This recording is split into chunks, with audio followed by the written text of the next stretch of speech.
Dan oke sob semuanya, tentunya kalian balik lagi bersama gua Nunu dalam konten serunya sepak bola nasional. Oke, di sini gua mau berpendapat, cuman berpendapatnya gimana ya?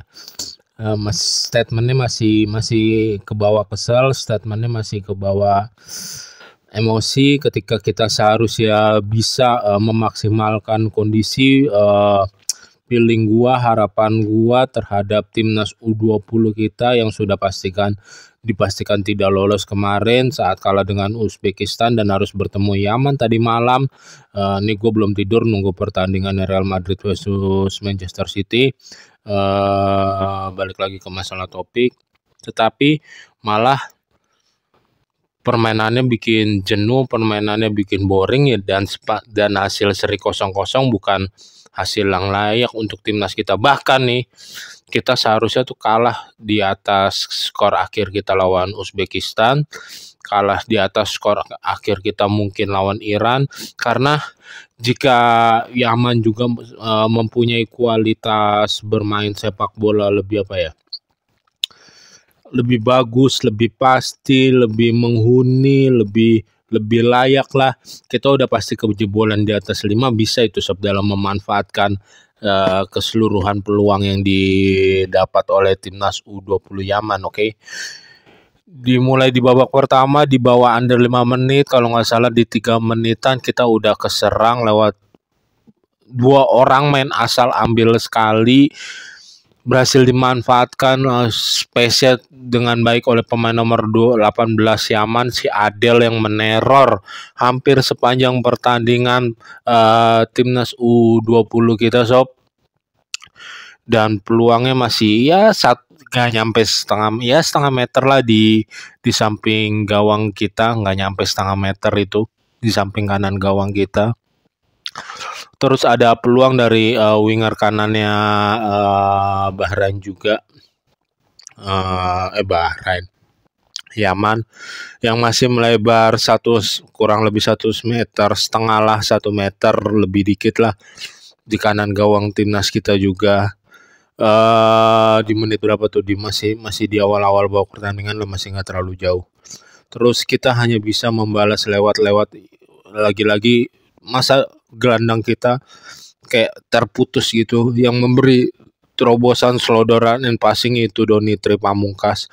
Kualitas Doni Tripamungkas di timnas U20 Indonesia kita ini nggak usah diragukan lagi, benar-benar ya pemain belakang paling konsisten, bisa dibilang bukan pemain belakang lagi, salah satu pemain yang paling konsisten menunjukkan performa positifnya.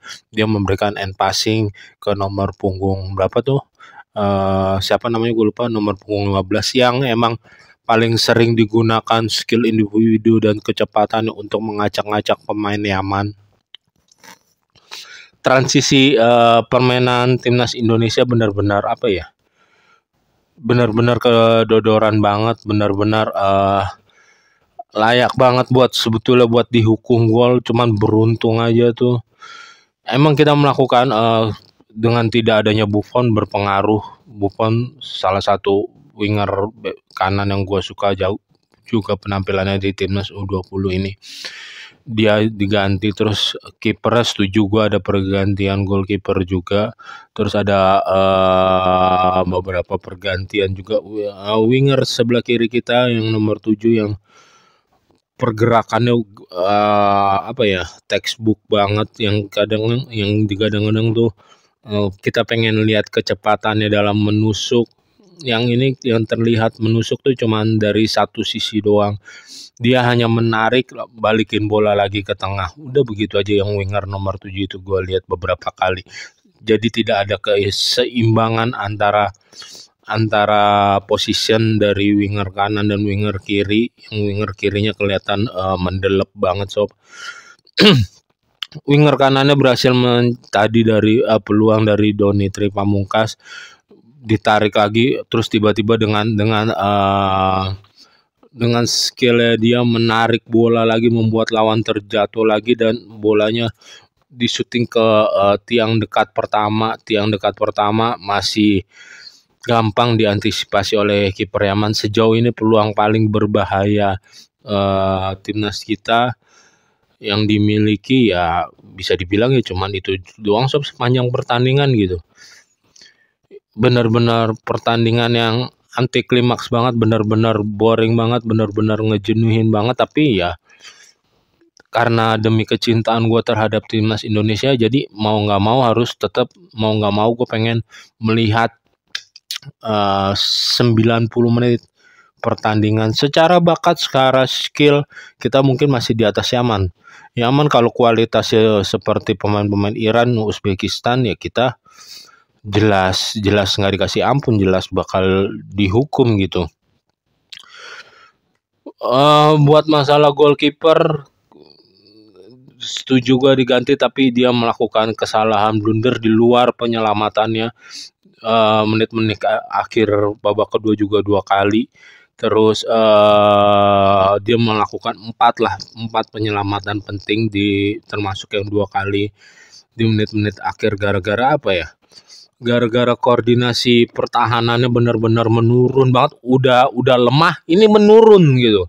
Ada tuh di babak kedua menit-menit akhir, di 3 menit akhir terjadi 2 peluang emas untuk Yaman. 4 menit akhir lah, 3 menit 4 menit akhir. Untung masih bola kipernya, masih kiper Indonesianya nggak out position, kiper Indonesianya berada di posisi yang pas. Bola syutingannya juga nggak bola syutingan ke atas, masih dalam pantauan bola syutingan geser, tapi agak lumayan kenceng, tapi yang dibilang membahayakan ya sob gitu. Yang kemarin gue bilang siapa center back yang satu lagi yang selain Kadek Arel diganti. Emang yang satu ini dia tuh sebelum pas zamannya kualifikasi dia lebih sering yang bermain inti, yang tadi dimainkan sebagai center back inti berduet dengan Kadek Arel. Dibilang jelek banget performanya, emang sih ada 2 kali 3 kali kesalahan out position, yang termasuk peluang yang berapa kali kiper ya akhirnya bisa man to man sama pemain Yaman. Beruntung yang pemain Yaman bisa sutannya masih menyamping. Ya dibilang bagus banget enggak, dibilang jelek banget enggak, masih ya so-so aja loh sob. Kadek Arel juga dibilang menurun. Hampir semua permainan Indonesia tuh menurun, terbawa sama permainan Yaman. Di lawan Uzbekistan, lawan Iran terutama, kita masih berani untuk memegang bola, berani untuk passing ke passing, berani untuk menjelajahi lapangan, berani untuk melakukan lebar lapangan, berani untuk membuka ruang dengan passing. Tetapi di lawan Yaman ini yang seharusnya kita bisa mengambil alih gitu untuk bermain lebih produktif, lebih positif, lebih menguasai pertandingan, jadi ya udahlah terburu-buru habis gitu. Jadi ngawur, jadi ngasal, passing jadi tambah nggak jelas. Ya bisa gue bilang ini permainan apa ya? Permainan timnas Indonesia U20 paling di grup ini paling jelek, paling rendah levelnya, paling nggak bisa dinikmati. Ya masih mendingan ketika bermain lawan Iran ataupun Uzbek sekalian gitu, walaupun hasilnya kalah. Tetapi ini apa ya, kalau emang Yamannya aja yang bukan berada di levelnya, kalau Yamannya mempunyai level yang sedikit lebih bagus aja, hancur itu timnas U20 kita sekarang. Berada di klasemen juru kunci, bukan di klasemen peringkat 3.